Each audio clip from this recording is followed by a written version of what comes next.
Hello दोस्तों, आज की कहानी का शीर्षक है पलाश। एक घना जंगल था। इसमें तरह तरह के जंगली जीव जंतु रहते थे। जंगल तीन ओर से ऊंचे ऊंचे पहाड़ों से घिरा था और एक बड़ी नदी बहती थी। पहाड़ बहुत ऊंचे थे और नदी बहुत गहरी और चौड़ी थी। इसे पार करना बहुत कठिन था, इसलिए बाहर का कोई व्यक्ति जंगल के भीतर नहीं पहुंच पाता था। इस जंगल में एक वृद्ध साधु रहता था। वृद्ध साधु के बहुत से शिष्य थे। वृद्ध साधु ने तो जंगल के बाहर की दुनिया देखी थी, लेकिन साधु के शिष्य बाहर की दुनिया से पूरी तरह अनजान थे। वे कभी जंगल के बाहर गए ही नहीं थे, अतः बाहर की दुनिया के बारे में कुछ नहीं जानते थे। वृद्ध साधु ने भी उन्हें बाहर की दुनिया के बारे में कुछ नहीं बताया था। उसने अपने शिष्यों को स्वर्ग के देवी देवताओं के बारे में अवश्य थोड़ा बहुत बताया था। वृद्ध साधु और उसके शिष्यों का अधिकांश समय पूजा पाठ और जप तप में व्यतीत होता था। वे प्रातः काल उठ जाते, नदी किनारे स्नान करते और पूजा पाठ के कामों में लग जाते। भूख लगने पर वे जंगल के फल फूल खाते और नींद आने पर अपनी अपनी कुटियों में जाकर सो जाते। वृद्ध साधु और उसके शिष्यों का यही जीवन था। इसके अलावा उन्हें और कुछ नहीं आता था। घने जंगल के भीतर उत्तर की ओर एक सुंदर तालाब था। इस तालाब की जानकारी केवल वृद्ध साधु को थी। उसके शिष्यों को तालाब की कोई जानकारी नहीं थी। वृद्ध साधु ने उन्हें तालाब के बारे में कुछ नहीं बताया था। इतना ही नहीं, वृद्ध साधु ने अपने शिष्यों को उत्तर की ओर न जाने के लिए कठोरता से मना कर दिया था। सभी शिष्य वृद्ध साधु का बड़ा सम्मान करते थे और मन ही मन उससे डरते भी थे। अतः कभी किसी शिष्य ने तालाब की ओर जाने की हिम्मत भी नहीं की। घने जंगल के उत्तर की ओर का तालाब कोई साधारण तालाब नहीं था। यह परीलोक की राजकुमारी सोनापरी का तालाब था। सोनापरी हमेशा पूनम को प्रातःकाल अपनी सखियों के साथ आती थी और दिन भर जल क्रीड़ा करती थी। यह जल क्रीड़ा शाम तक चलती रहती थी। रात का अंधेरा होने के पहले ही सोनापरी और उसकी सखियां अपने अपने पंख लगाती और परीलोक लौट जाती। वृद्ध साधु का एक युवा शिष्य हमेशा यह सोचा करता था कि घने जंगल के उत्तर में ऐसा क्या है जो उसके गुरु ने सभी शिष्यों को उधर जाने से मना किया है। एक दिन उसने तय किया कि वह घने जंगल के उत्तर की ओर जाएगा और देखेगा कि वहाँ क्या है। अगले दिन वह अपने सभी साथियों के पहले उठा और अकेले ही जंगल के उत्तर की ओर चल पड़ा। पूनम का दिन था। युवा शिष्य जिस समय तालाब के किनारे पहुंचा, दोपहर हो रही थी। युवा शिष्य ने तालाब के किनारे जो दृश्य देखा तो देखता ही रह गया। तालाब में सुंदर सुंदर परियां जल क्रीड़ा कर रही थीं। युवा शिष्य ने परियां तो दूर अपने जीवन में कभी किसी स्त्री को नहीं देखा था। सुंदर सुंदर परियों को देखकर वह जप तप करना सब भूल गया। वह एक वृक्ष की आड़ में छिपकर शाम तक परियों की जल क्रीड़ा देखता रहा। शाम को परियां तालाब के बाहर निकलीं। उन्होंने अपने अपने पंख लगाए, वस्त्र पहने और उड़ गईं। युवा शिष्य ठगा सा सब कुछ देखता रहा। युवा शिष्य का अब हमेशा का यह नियम बन गया।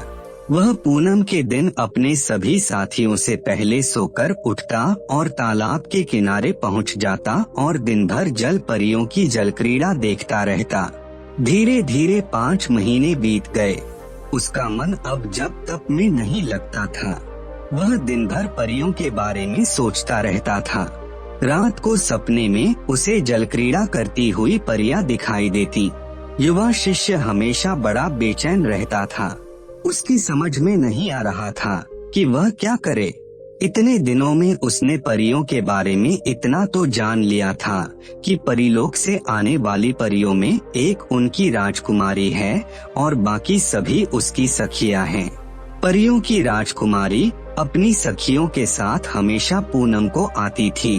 एक दिन युवा शिष्य ने निश्चय किया कि वह इस बार परियों की राजकुमारी से बात करेगा। अगले दिन पूनम थी। युवा शिष्य अपने सभी साथियों से पहले उठा और तालाब की ओर चल पड़ा। तालाब के निकट पहुंचकर पहले तो वह परियों की जल क्रीड़ा देखता रहा। इसके बाद उसने परियों की राजकुमारी सोनापरी के पंख उठाए और कुछ दूर जाकर एक वृक्ष के नीचे सो गया। युवा शिष्य काफी देर तक सोता रहा। अचानक उसके कानों में किसी स्त्री की करुण आवाज पड़ी। कोई स्त्री रो रो कर कह रही थी, मेरे पंख कहाँ गए? मेरे पंख कौन ले गया? मेरे पंख दे दो। युवा शिष्य उठकर खड़ा हो गया और सोनापरी के निकट आ गया। यह करुण आवाज सोनापरी की ही थी। सोनापरी श्वेत रेशमी वस्त्रों में बड़ी सुंदर लग रही थी। युवा शिष्य ने उसे देखा तो देखता ही रह गया। उसने उसके पंख उसे दे दिए। सोनापरी ने भी युवा शिष्य को देखा तो ठगी सी रह गई। उसने परीलोक में अपनी माँ से धरती के पुरुषों के बारे में सुना तो था, लेकिन पुरुषों को कभी देखा नहीं था। सोनापरी को युवा शिष्य बहुत अच्छा लगा। युवा शिष्य सोनापरी को बड़ी प्यार भरी नजरों से देख रहा था और सोनापरी भी उसे ऐसे देख रही थी मानो सम्मोहित हो गई हो। सोनापरी की सभी सखियां अपने अपने पंख लगाकर जा चुकी थीं। वह इस समय अकेली थी। कुछ समय तक दोनों एक दूसरे को ऐसे ही देखते रहे। इसके बाद युवा शिष्य ने सोनापरी का हाथ पकड़ा और एक वृक्ष के नीचे आ गया। सोनापरी ने कोई आपत्ति नहीं की। युवा शिष्य सोनापरी से आधी रात तक बातें करता रहा। सोनापरी अपनी सखियों से बिछुड़ने के कारण बड़ी घबराई हुई थी, लेकिन युवा शिष्य के सांत्वना देने पर वह सामान्य हो गई और बातें करने लगी। सोनापरी ने उसे बताया कि उसका परीलोक यहाँ से बहुत दूर है, लेकिन वह पंख लगाकर बहुत जल्दी अपने लोक में पहुँच जाती है। सोनापरी ने यह भी बताया कि उसके और उसकी सखियों के समान परीलोक की सभी परियां श्वेत रेशमी वस्त्र पहनती हैं। बातें करते करते सोनापरी युवा शिष्य की गोद में अपना सिर रखकर सो गई। युवा शिष्य धीरे धीरे सोनापरी के सिर पर हाथ फेरता रहा। उसे रात भर नींद नहीं आई। शायद दोनों को एक दूसरे से प्रेम हो गया था। प्रातः काल होने पर सोनापरी की नींद टूटी। उसने युवा शिष्य का आलिंगन किया और अपने पंख लगाकर परीलोक की तरफ उड़ चली। रात में आकाश मार्ग में दैत्यों, दानवों आदि का डर था। अतः वह अकेली नहीं जा सकती थी। युवा शिष्य भी सोनापरी को विदा करने के बाद अपने साथियों के पास वापस लौट आया। उसके जाने की बात साधु और उसके शिष्यों को नहीं मालूम थी। अतः युवा शिष्य को कोई परेशानी नहीं हुई और वह अगले दिन से अपने अन्य साथियों के समान जप तप में लग गया। युवा शिष्य अपने साथियों के साथ जप तप करता अवश्य था, लेकिन इसमें उसका मन बिल्कुल नहीं लगता था। वह आंखें बंद करके बैठ जाता था और सोनापरी के बारे में सोचता रहता था। उसके साथी समझते थे कि वह जप तप कर रहा है। कभी कभी युवा शिष्य को बड़ी बेचैनी होती थी। ऐसे में वह उठकर किसी एकांत स्थान में पहुंच जाता था और सोनापरी को याद करके रोता रहता था। उसे हमेशा पूनम की प्रतीक्षा रहती थी। वह हमेशा सोचता रहता था कि किसी तरह पूनम आए और वह अपनी सोनापरी के पास पहुंच जाए। युवा शिष्य पूनम के दिन प्रातः काल तालाब की ओर चल देता था और दोपहर तक पहुंच जाता था। दिन भर वह सोनापरी के साथ रहता और न जाने क्या क्या बातें करता रहता। सोनापरी भी उसके प्रेम में पूरी तरह दीवानी हो चुकी थी। वह भी परीलोक में हमेशा खोई खोई रहती थी और पूनम की प्रतीक्षा करती रहती थी। पूनम का दिन दोनों के लिए एक दिन की खुशियाँ लेकर आता था। दोनों पूनम के दिन शाम तक प्रेमालाप करते और रात का अंधेरा होते ही सोनापरी अपनी सखियों के साथ परीलोक लौट जाती थी और युवा शिष्य अपने साथियों के पास आ जाता था। धीरे धीरे 1 वर्ष हो गया। युवा शिष्य की स्थिति अब पागलों जैसी हो गई थी। वह दिन भर खोया खोया रहता था। जब तब करना उसने छोड़ दिया था। उसका किसी काम में मन नहीं लगता था। उसके साथियों ने उससे बहुत पूछा, लेकिन उसने किसी को कुछ नहीं बताया। वृद्ध साधु नदी पार करके कुछ दिनों के लिए बाहर गया था। आठ युवा शिष्य की हालत की उसे कोई जानकारी नहीं थी। युवा शिष्य के साथी उसकी स्थिति देखकर परेशान थे। उन्हें बस इतना मालूम था कि युवा शिष्य पूनम के दिन कहीं जाता है। रात में लौटने पर वह खुश रहता है और फिर 2-4 दिन बाद उसकी स्थिति पहले जैसी हो जाती है। युवा शिष्य के सभी साथियों ने मिलकर इस बारे में विचार विमर्श किया और अंत में यह निर्णय लिया कि वे अगली पूनम को युवा शिष्य का चुपचाप पीछा करेंगे और सारी बातें जानने का प्रयास करेंगे। उन्होंने ऐसा ही किया। अगली पूनम को हमेशा की तरह युवा शिष्य कुछ जल्दी उठा और तैयार होकर तालाब की ओर चल पड़ा। उसके साथी पहले से ही तैयार थे। वे कुछ दूरी पर रहकर उसका पीछा करने लगे। दोपहर होने तक सभी लोग तालाब तक आ पहुँचे। युवा शिष्य के साथियों ने तालाब में जो दृश्य देखा तो देखते ही रह गए। परियां तालाब में जल क्रीड़ा कर रही थीं। वे अपनी एक सखी के साथ छेड़छाड़ भी कर रही थीं। यह परी सबसे सुंदर थी। शायद यह उनकी राजकुमारी थी। युवा शिष्य को देखते ही परियों की राजकुमारी सोनाप्री तालाब के बाहर निकली और अपने प्रेमी के पास आ गई। युवा शिष्य के साथी सब देख रहे थे।